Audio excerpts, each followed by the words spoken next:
Bapa di surga, kami mau bersyukur kepadamu Tuhan, karena setiap kesempatan yang Engkau berikan kepada kami, agar kami boleh bersama-sama merenungkan firman Tuhan.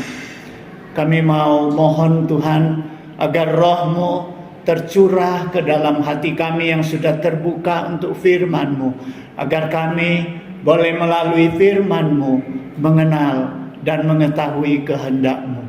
Terima kasih Tuhan, kami menyerahkan waktu ini di dalam tangan-Mu, agar apapun yang kami lakukan demi kemuliaan nama Tuhan. Terima kasih Tuhan, di dalam Yesus Kristus kami berdoa. Amin. Shalom. Jemaat yang saya kasihi di dalam Yesus Kristus, kita bersyukur kepada Tuhan karena kita punya kesempatan kembali untuk boleh bersama-sama merenungkan sebagian daripada firman Tuhan. Firman Tuhan yang akan menjadi pokok renungan kita, saya mengambil di dalam Efesus pasal 5 ayat ke-15 dan ayat ke-16.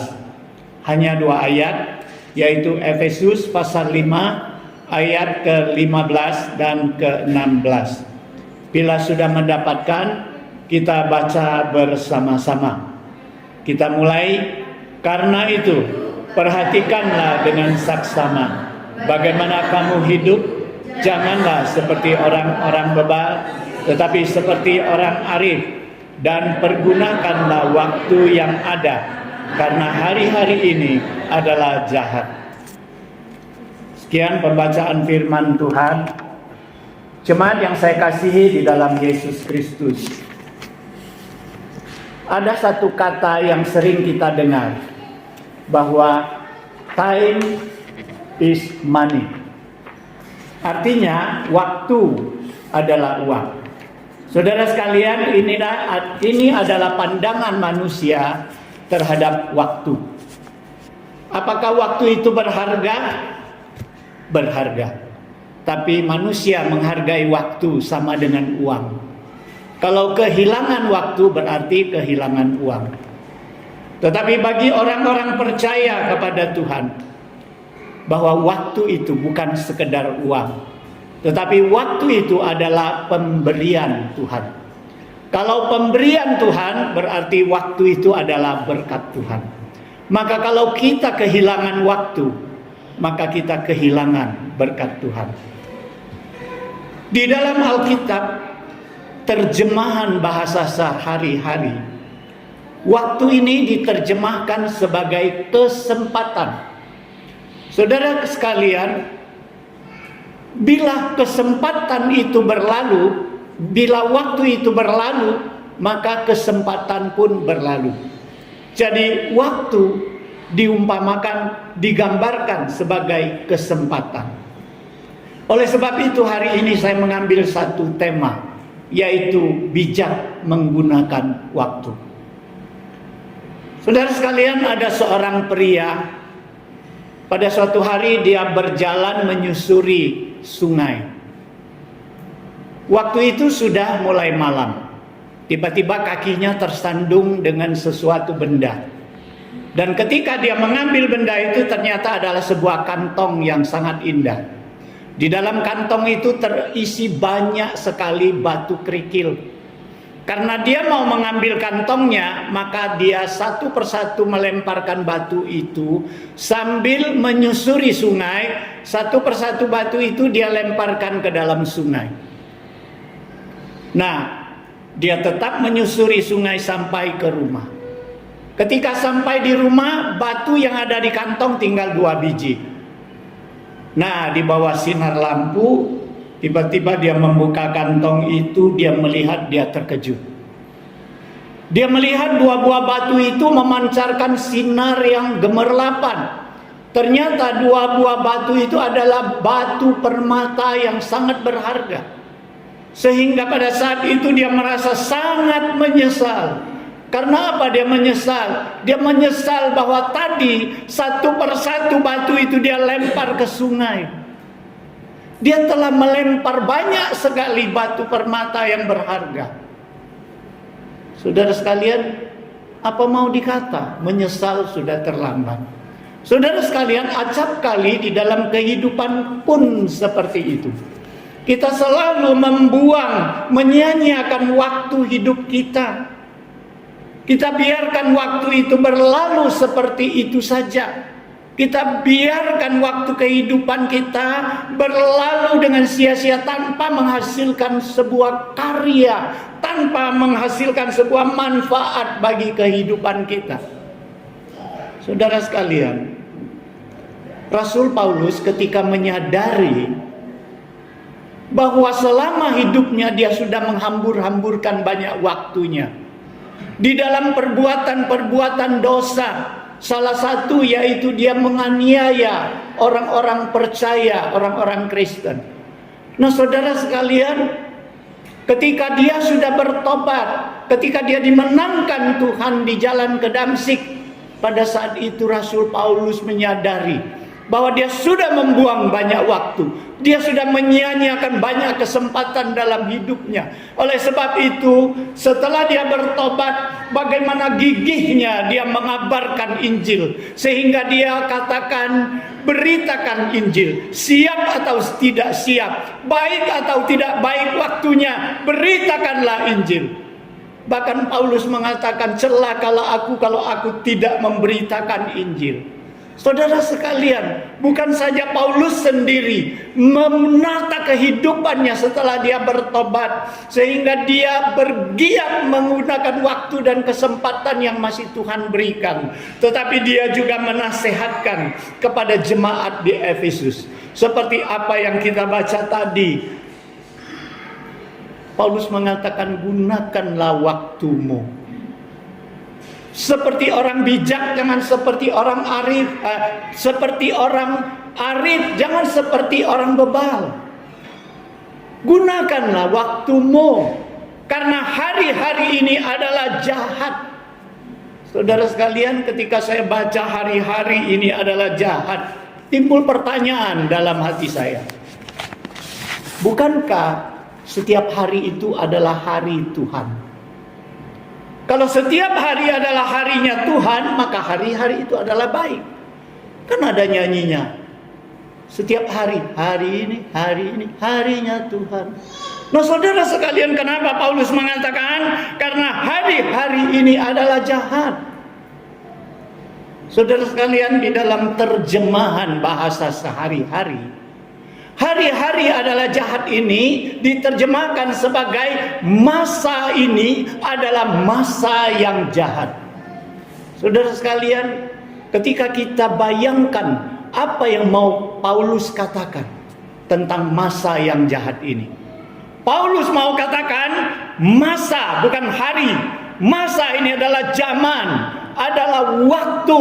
Saudara sekalian, Paulus akan mengatakan bahwa masa yang jahat ini adalah masa ketika iblis menggunakan berbagai macam siasat, menggunakan berbagai macam kesenangan dunia, kesenangan di dalam dosa untuk mengalihkan fokus umat Tuhan, fokus manusia dari Tuhan kepada dunia. Itu sebabnya Paulus mengatakan masa ini adalah masa yang jahat.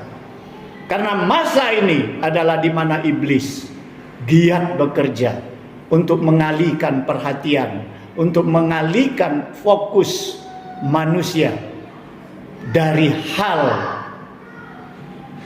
kerohanian menjadi hal keduniawian.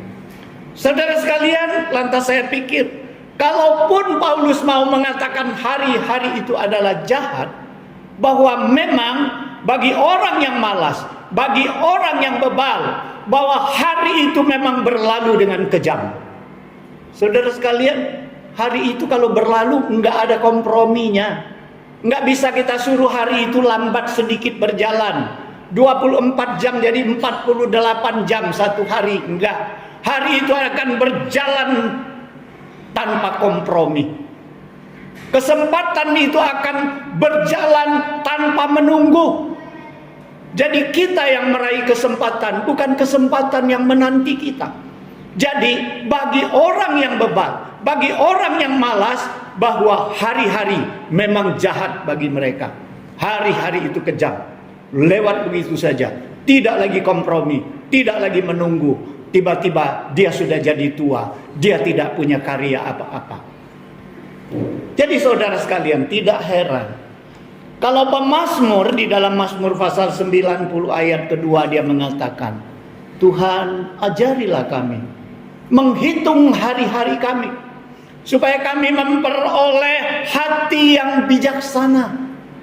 Saudara sekalian, kenapa pemazmur berkata demikian? Karena dia merasakan bahwa tanpa pertolongan Tuhan, tanpa Tuhan memberikan hikmat kepadanya, dia tidak dapat mengatur hari-harinya dengan baik. Saudara sekalian, karena dunia ini adalah pengaruhnya begitu jahat. Oleh sebab itu kita butuh Tuhan menolong kita untuk mengatur waktu hidup kita, agar hidup kita dapat menghasilkan karya, baik bagi diri kita, bagi orang lain, terutama bagi Tuhan. Jadi saudara sekalian, bagaimana kita memakai waktu kita sesuai dengan firman Tuhan? Bagaimana Tuhan mengajar kita melalui firman-Nya agar kita mengatur waktu hidup kita? Saudara sekalian, saya mengambil 3 poin besar. Sebenarnya banyak poin bisa kita kembangkan, tetapi saya mengambil 3 poin yang besar. Saudara sekalian, pergunakanlah waktu untuk keselamatan. Saudara sekalian, melalui perumpamaan orang kaya yang bodoh. Pasti kita tahu kan, Yesus pernah memberikan perumpamaan. Ada seorang kaya yang bodoh, ya. Dia hanya menghabiskan waktunya memikirkan bagaimana panennya yang membludak itu bisa terisi di dalam gudang-gudang dan lumbung-lumbungnya. Bagaimana dia membuat lumbung yang baru agar hasil-hasilnya itu tidak sampai tidak punya tempat untuk menampungnya. Kemudian bagaimana dia berkata kepada jiwanya, "Hai jiwaku, bersenang-senanglah karena banyak persediaan bagimu." Saudara sekalian, tetapi pada malam hari Tuhan berkata kepadanya, "Hai orang bodoh, malam ini juga aku ambil nyawamu. Apa yang kau siapkan untuk siapakah?"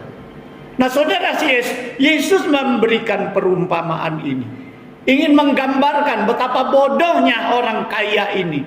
Dia menghabiskan waktunya hanya untuk duniawi, hanya untuk kebutuhan jasmaninya, tanpa memikirkan keselamatannya.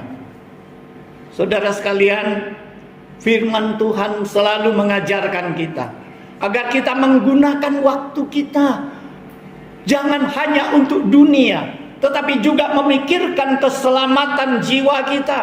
Untuk apa kita memperoleh seluruh dunia ini, tetapi kita kehilangan nyawa kita? Dengan apa kita dapat mengganti nyawa kita? Saudara sekalian, itu sebabnya Rasul Paulus mengutip firman Tuhan di dalam 2 Korintus pasal 6 ayat 2. Sebab Allah berfirman, "Pada waktu aku berkenan, aku akan mendengarkan engkau. Dan pada hari aku menyelamatkan, aku akan menolong engkau." Sesungguhnya waktu ini adalah waktu perkenanan itu. Sesungguhnya hari ini adalah hari penyelamatan itu. Saudara sekalian, Paulus ingin mengatakan, carilah Tuhan saat Tuhan masih berkenan kepada kita. Ya, dengarlah dan serulah kepada Tuhan kalau Tuhan masih mendengar, masih dekat dengan kita. Kapan waktunya? Kapan waktunya? Saat inilah, hari inilah. Paulus ingin mengatakan, untuk keselamatanmu, jangan biarkan kesempatan itu berlalu. Gunakan waktumu, yaitu hari ini, saat ini. Pikirkan keselamatanmu. Sudahkah engkau mendapatkan keselamatan itu? Yesaya pasal 55 ayat 6 mengatakan, carilah Tuhan selama ia berkenan ditemui, dan berserulah kepadanya selama ia dekat. Di sini Yesaya ingin mengingatkan kita bahwa Tuhan tidak selamanya berkenan menanti kita. Oleh sebab itu, selagi Tuhan berkenan, carilah Dia. Yesaya juga ingin mengingatkan kepada kita, tidak selamanya Tuhan dekat dengan kita. Oleh sebab itu, berserulah kepada Tuhan selagi Dia dekat dengan kita. Saudara sekalian, sudahkah kita menggunakan waktu kita untuk memikirkan keselamatan kita? Sudahkah kita memperoleh keselamatan itu? Kalau belum, gunakanlah waktu untuk keselamatan. Jangan habiskan waktu kita, energi kita hanya ke dalam kenikmatan dunia, sehingga kita lalai terhadap keselamatan jiwa kita. Saudara sekalian, yang kedua, gunakan waktu kita untuk bekerja. Saudara sekalian, sejak pertama kali manusia diciptakan, Allah sudah menuntut manusia untuk bekerja. Oleh sebab itu, setelah Allah menciptakan Taman Eden, Allah memerintahkan kepada Adam dan Hawa supaya mereka beranak cucu, bertambah banyak, penuhilah bumi, dan taklukkanlah bumi itu, dan berkuasalah atas ikan-ikan di laut, dan burung-burung di udara, dan atas segala binatang yang merayap di bumi. Saudara sekalian, sejak pertama manusia diciptakan, Tuhan sudah mempersiapkan begitu lengkap untuk manusia, segala fasilitas, segala makanan. Tetapi Tuhan tetap menuntut manusia untuk bekerja, memelihara apa yang Tuhan berikan. Saudara sekalian, hari ini apa yang Tuhan sudah titipkan kepada kita? Apa yang Tuhan sudah berikan kepada kita? Adakah kita pelihara itu? Tuhan menuntut kita untuk memelihara itu, untuk menaklukkan itu, bukan ditaklukkan oleh itu. Ingat, kalau Tuhan memberikan harta kepada kita, jangan sampai harta yang menaklukkan kita, tetapi kita yang menguasai harta itu. Saudara sekalian, masih banyak lagi. Kalau Tuhan beri waktu kepada kita, jangan waktu yang mengatur kita, tetapi kita yang mengatur waktu itu. Jadi saudara sekalian, Yesus berkata, Bapakku bekerja sampai sekarang, maka aku pun bekerja juga. Saudara sekalian, banyak orang protes ini ya. Bukankah hari Sabat Tuhan berkata harus istirahat, tidak bekerja? Saudara sekalian, bukankah ketika Allah menciptakan langit dan bumi menggunakan 6 hari, kemudian hari ke-7 Allah beristirahat, tidak bekerja? Sehingga orang Israel, orang Yahudi sangat mementingkan hari Sabat. Sehingga ketika Yesus melakukan pekerjaan menyembuhkan orang pada hari Sabat, mereka menganggap Yesus telah menghujat hukum Taurat. Yesus sudah melanggar hukum Taurat, melanggar hari Sabat. Saudara sekalian, Yesus katakan, Bapakku bekerja sampai sekarang. Kalau memang hari Sabat Tuhan tidak bekerja, maka bagaimana kita memohon pertolongan pada hari Sabat kepada Tuhan? Sia-sia saja. Tuhan tidak akan menolong karena Dia tidak akan bekerja pada hari Sabat. Nah, saudara sekalian, kita harus mengartikan firman Tuhan dalam Kejadian itu, bahwa 6 hari Tuhan menciptakan alam, menciptakan langit dan bumi. Pada hari ke-7 Tuhan beristirahat. Beristirahat bukan dari pekerjaannya, tapi dari penciptaannya. Jadi ini harus kita tahu. bahwa Tuhan berhenti, bukan berhenti bekerja, tapi berhenti menciptakan langit dan bumi karena sudah lengkap. Allah tidak lagi menciptakan langit bumi pada hari ketujuh, tetapi tidak berarti Allah tidak bekerja pada hari ketujuh, pada hari Sabat. Itu sebabnya Yesus selalu mengerjakan, menolong orang, menyembuhkan orang pada hari Sabat. Yesus ingin mendobrak pengertian yang salah orang-orang Farisi dan ahli Taurat terhadap hukum hari Sabat itu. Nah, saudara sekalian, dulu konon di negeri Belanda itu ada semacam hukuman bagi orang-orang yang malas bekerja. Jadi orang yang malas bekerja ini dimasukkan ke dalam sumur kering yang cukup dalam. Nah, kemudian ke dalam sumur itu dialirkan air sedikit demi sedikit. Ya, pertama-tama orang yang masuk sumur ini dia belum merasakan apa-apa karena air itu mulai naik sedikit dari mata kaki, naik ke betis, naik ke paha, naik ke pinggang, naik ke dada, mulai naik ke lehernya. Oh, pada waktu itu dia bingung, dia sibuk. Karena apa? Sebentar lagi air itu akan menenggelamkan dia. Nyawanya terancam. Dan pada saat itu dia sibuk mencari jalan keluar bagaimana supaya dia bisa hidup.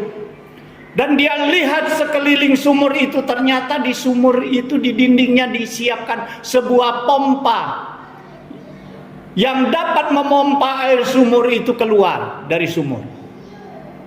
Dia ambil pompa itu, dia pompa air itu, ternyata air itu mulai turun lagi.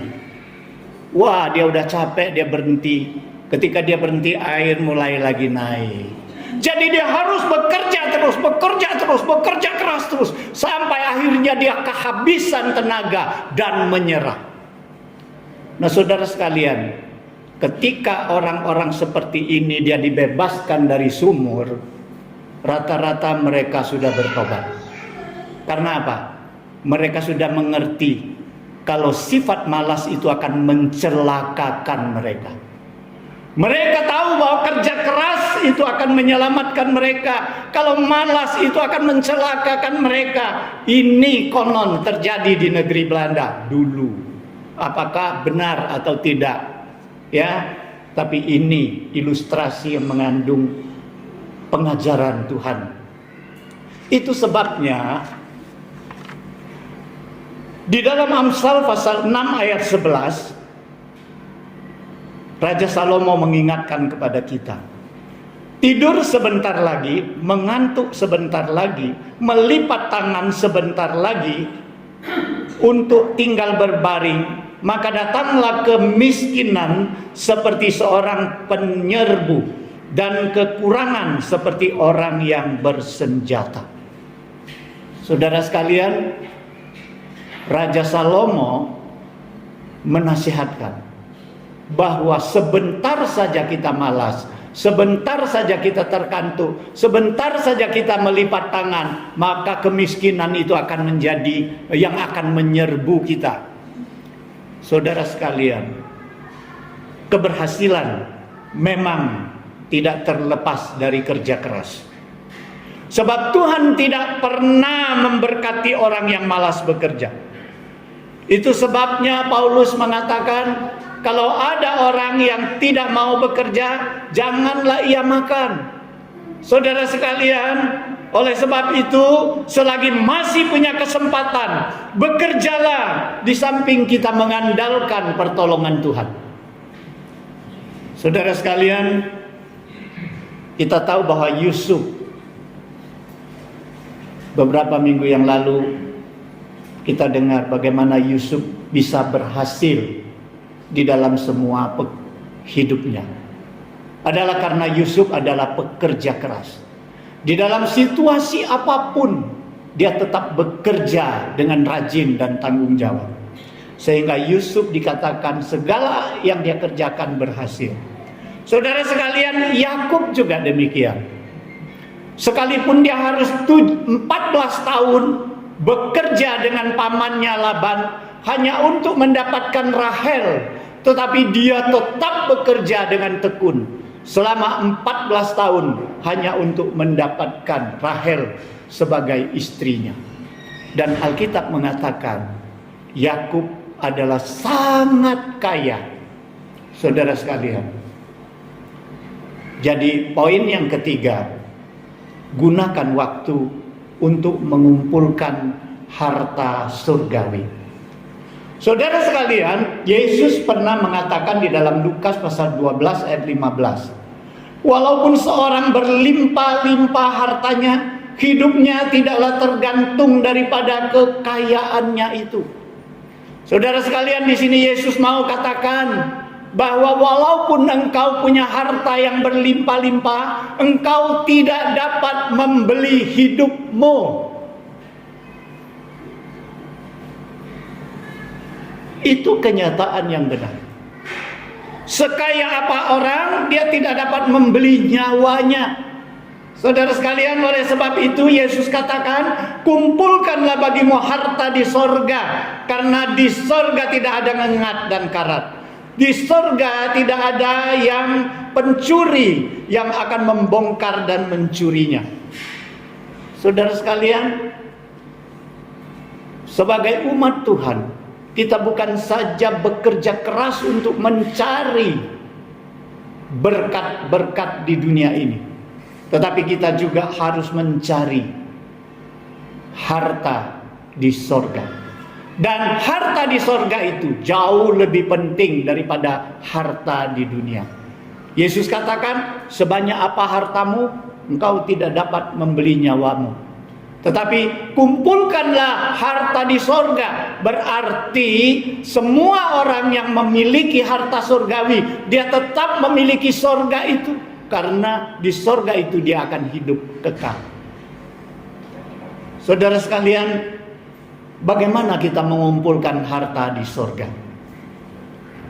Kalau di dunia kita disuruh kerja keras, di dalam Tuhan kita juga disuruh kerja keras. Saudara sekalian, Paulus mengatakan di dalam Roma pasal 12 ayat 11, janganlah hendaknya kerajinanmu kendor. Berarti harus rajin. Biarlah rohmu menyala-nyala dan layanilah Tuhan.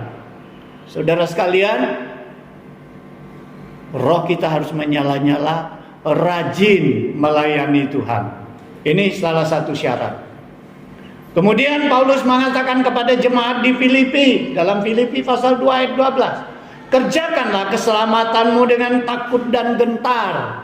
Saudara sekalian, kalau engkau sudah diselamatkan, maka buktikan, kerjakan keselamatan itu dengan takut dan gentar. Bukan ketakutan, tetapi dengan serius, dengan sungguh-sungguh, supaya hidupmu benar-benar sepadan dengan keselamatan yang engkau peroleh. Jangan engkau sudah selamat tapi hidupmu tidak sepadan. Ya, ini salah satu persyaratan. Kepada hamba yang menerima 5 dan 2 talenta, yang mengerjakan dan menghasilkan laba, maka Yesus katakan bagaimana tuannya memuji dia. Hai engkau hamba yang baik, rajin, hamba yang baik dan setia, baik segala perbuatanmu, engkau telah setia memikul tanggung jawab dan perkara yang kecil, aku akan memberikan kepadamu tanggung jawab dalam perkara yang besar. Masuklah dan turutlah dalam kebahagiaan Tuhanmu. Nah saudara sekalian, Petrus pernah bertanya kepada Yesus, Guru, kalau kami sudah meninggalkan segalanya mengikut Engkau, apa yang kami dapat? Langsung Yesus jawab, sesungguhnya setiap orang yang karena aku dan Injil meninggalkan rumahnya, ibu bapanya dan anaknya dan ladangnya, orang itu sekarang pada masa ini juga akan menerima kembali 100 kali lipat, dan pada zaman yang akan datang ia akan menerima hidup yang kekal. Saudara sekalian, Akhirnya Paulus lebih meyakinkan lagi di dalam 1 Korintus pasal 15 ayat 58. Karena itu saudara-saudaraku yang kekasih, berdirilah teguh dan jangan goyah, dan giatlah selalu di dalam pekerjaan Tuhan, sebab kamu tahu bahwa ke dalam persekutuanmu dengan Tuhan jeripayamu tidak sia-sia.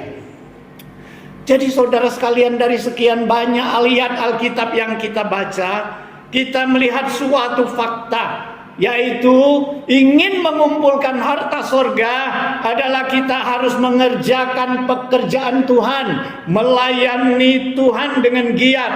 Kemudian kita harus menggunakan harta itu untuk kemuliaan Tuhan.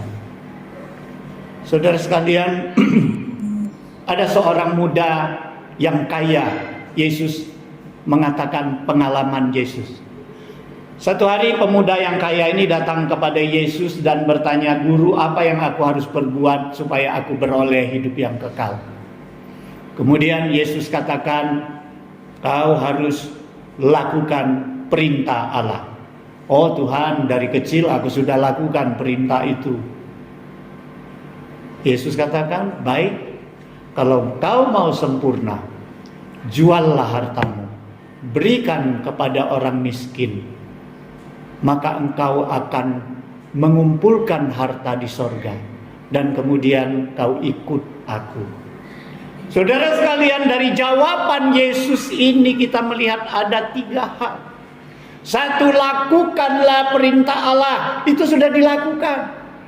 Ya, perintah Allah yaitu apa yang Allah ajarkan, lakukan. Satu. Kedua, Yesus katakan, jual hartamu, berikan kepada orang miskin. Berarti bantulah orang miskin, tolonglah mereka dengan hartamu yang berlebihan itu. Artinya Tuhan ingin dia menjadi berkat. Menjadi berkat bagi orang lain. Yang ketiga, kemudian kau ikut aku. Saudara sekalian, saya pikir Yesus katakan, bila demikian engkau akan mengumpulkan hartamu di sorga. Berarti 3 poin ini adalah sangat penting. Ketika kita melakukan pelayanan, kita melakukan perintah Allah. Seseorang melayani tuannya pasti menurut perintah tuannya. Tidak mungkin dia lakukan di luar perintah tuannya. Dia melayani tuannya adalah menurut kemauan tuannya. Artinya melakukan perintah Tuhan. Satu. Kedua, dia menjadi penolong, dia menjadi berkat bagi orang di sekitarnya. Saudara sekalian, ini salah satu syarat, ya. Jadi umat Kristen bukan hanya mau diberkati, bukan hanya mau menerima, tetapi belajarlah kita memberkati, memberi pertolongan, memberi di dalam pelayanan Tuhan kepada orang-orang yang membutuhkan. Saudara sekalian, yang ketiga, ikut aku. Itu sangat penting. Namanya ikut Tuhan, tidak mungkin kita di depan. Pasti Tuhan di depan kita. Kalau Tuhan di depan kita, itu berarti segala sesuatu Tuhan kita utamakan. Kita nomor 2. Mana ada orang mengikut itu nomor 1 jalannya? Enggak. Kalau enggak nomor 2, nomor 3, nomor 4. Nah saudara sekalian, Yesus katakan ikut aku adalah utamakan Kristus. Di mana Kristus berada, aku ada di situ. Di mana aku ada, berarti Kristus ada di situ. Itulah yang Yesus katakan, aku di dalam Bapa, Bapa di dalam aku, kamu di dalam aku. Itulah yang kata Paulus mengatakan, aku hidup di dalam Kristus, Kristus hidup di dalam aku. Nah saudara sekalian, 3 syarat ini merupakan syarat yang sangat penting ketika kita ingin mengumpulkan harta di sorga. Lalu saudara sekalian, Yesus berkata di dalam Yohanes pasal 9 ayat 4 dan 5. Kita harus mengerjakan pekerjaan Dia yang mengutus aku selama masih siang. Akan datang malam di mana tidak ada seorang pun yang dapat bekerja. Selama aku di dalam dunia, akulah terang dunia.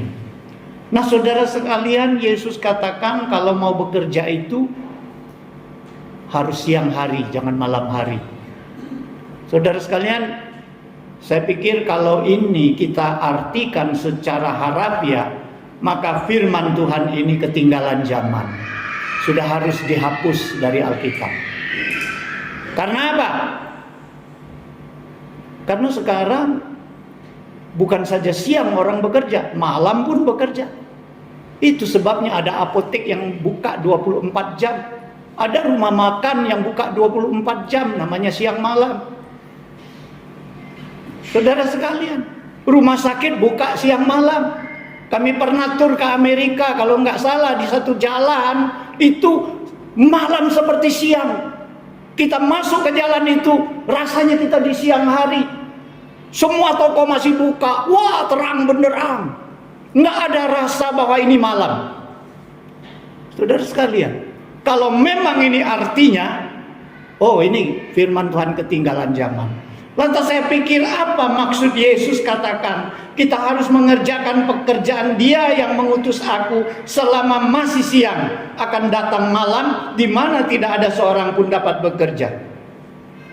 Saudara sekalian, Yesus suruh kita mengerjakan Dia yang mengutus aku. Siapa? Yesus katakan Allah yang mengutus aku. Pekerjaan itu kita harus lakukan pada siang hari, bukan malam hari. Karena Yesus lambangkan bahwa siang itu adalah terang, malam itu adalah gelap. Ya, nggak ada siang hari gelap gulita, nggak. Kalau siang pasti terang. Walaupun mendung masih kelihatan, masih bisa bekerja. Tapi kalau namanya malam, nggak ada penerangan yang lain, tetap gelap, nggak mungkin terang. Jadi Yesus mengartikan di sini, kalau dalam gelap kita tidak bisa bekerja. Kalau kita mau kerja dalam suasana terang. Kenapa? Artinya seperti ini. Karena Yesus di akhir daripada ayat itu mengatakan, selama aku di dunia, akulah terang dunia. Saudara, Yesus akan mengatakan seperti ini. Kalau kamu mau mengerjakan pelayananku, kalau mau mengerjakan pekerjaan Bapakku, harus ketika aku adalah terang dunia beserta dengan kamu. Saudara sekalian, kalau aku tidak beserta dengan kamu, apapun yang kamu kerjakan sia-sia, tidak akan berhasil. Itu yang Yesus katakan, di luar aku kamu tidak dapat berbuat apa-apa. Saudara sekalian, Tuhan menyertai kita, berarti terang itu menyertai kita. Pada saat itu kita mengerjakan pekerjaan Tuhan, kita akan berhasil. Tetapi ketika Tuhan sudah meninggalkan kita, berarti itu kegelapan bagi kita. Maka apapun yang kita kerjakan tidak akan berhasil. Saudara sekalian, di sini mengatakan kesempatan. Yesus katakan, layanilah Tuhan, mengambil kesempatan yang ada padamu. Jangan biarkan kesempatan pelayanan itu berlalu daripadamu. Saudara sekalian, saya ingat Pak Teguh pernah bersaksi, temannya jago main musik. Wah, ketika dia masih sehat, jual mahal dia enggak, ya disuruh diminta. Tapi ketika dia kena stroke, nggak bisa lagi bergerak, dia baru mau melayani. Saudara sekalian, waktu terang, waktu sehat, dia tidak mau melayani. Waktu dia sudah stroke, sudah gelap bagi dia mau melayani, nggak bisa lagi melayani. Nah saudara sekalian, ketika kita mau mengerjakan pekerjaan Tuhan, ketika kita mau melayani Dia, ketika kita mau mengikut Dia, saudara sekalian, gunakanlah kesempatan waktu itu, waktu Kristus bersama dengan kita. Saudara sekalian, contoh, ini saya beri contoh. Satu kali Yesus datang ke pinggir laut. Waktu itu Petrus dengan kawan-kawan baru pulang semalam suntuk, mereka menangkap ikan, menjala ikan. Tapi mereka tidak menjala apa-apa, mereka tidak mendapatkan apa-apa. Ketika mereka menghela jalannya dan datang ke pantai, Yesus pinjam perahunya Petrus. Petrus berikan perahunya. Yesus mengajar orang banyak. Kemudian Yesus suruh perahu itu bertolak ke dalam sedikit. Disitulah Yesus mengajar orang banyak. Ketika sudah selesai Yesus mengajar, Yesus perintahkan Petrus, bertolaklah tempat ke dalam dan tebarkanlah jalamu. Petrus langsung ngoceh, Tuhan, sudah semalam suntuk kami nangkap ikan, menjala ikan, kami tidak dapat apa-apa. Oh, Petrus itu nelayan, tahu dia kalau nangkap ikan, menjala ikan itu malam lebih mudah dapat ikan. Kalau siang hari, waduh, itu sama sekali nihil, lebih banyak nihil. Tapi Petrus katakan, karena engkau yang menyuruh, aku akan menebarkan jala juga.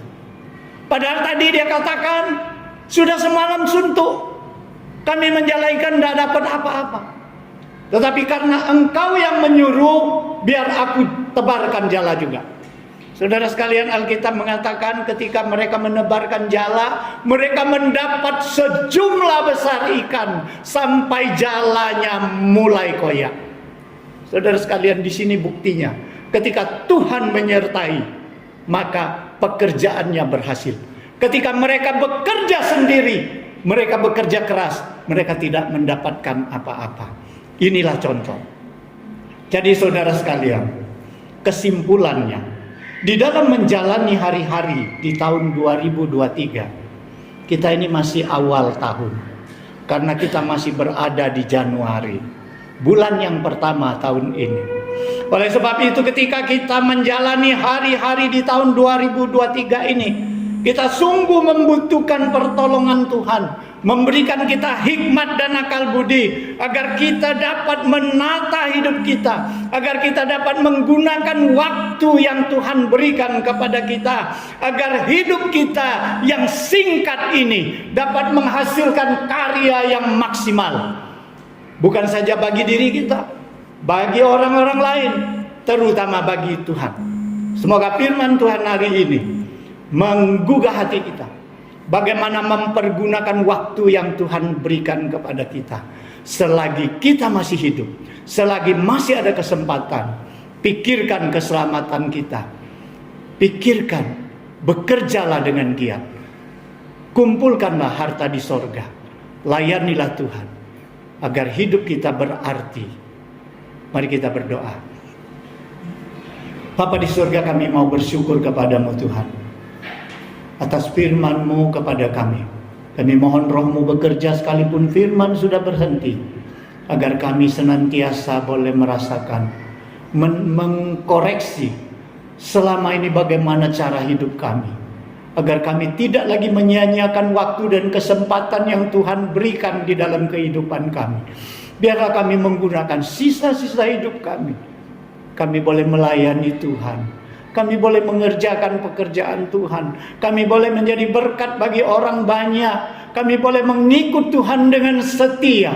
Di samping mengandalkan Tuhan, kami boleh hidup di dalam Tuhan. Terima kasih Tuhan. Di dalam Yesus Kristus kami berdoa. Amin.